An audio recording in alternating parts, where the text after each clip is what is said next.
Arsanbap, Akval Çatak. Polni hamma sel bastı. Katavada batı suvi.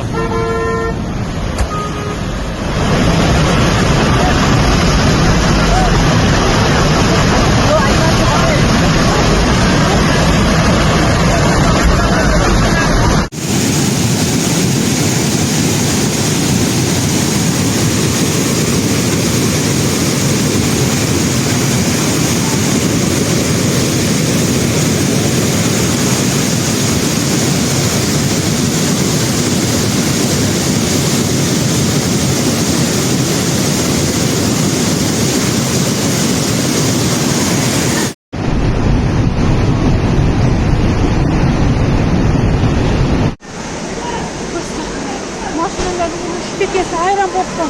Nereye hayran oldu?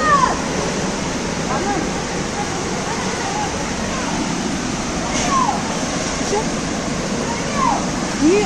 Arkasını kötü. Yok, bir şapkasın. Neden?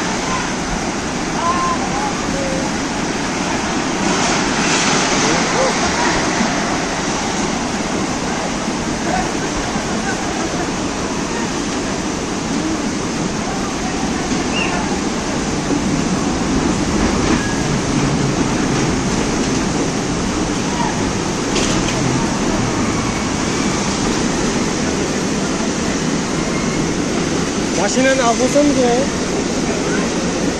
Maşinanın? Yok, önüme mahsupen. Aku ne? Şöyle.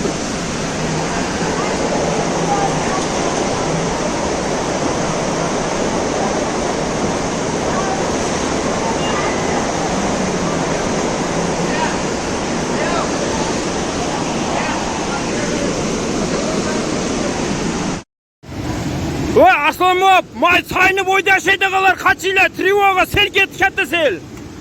Sayını boydagilar kaçıyla sentir ketdi uje.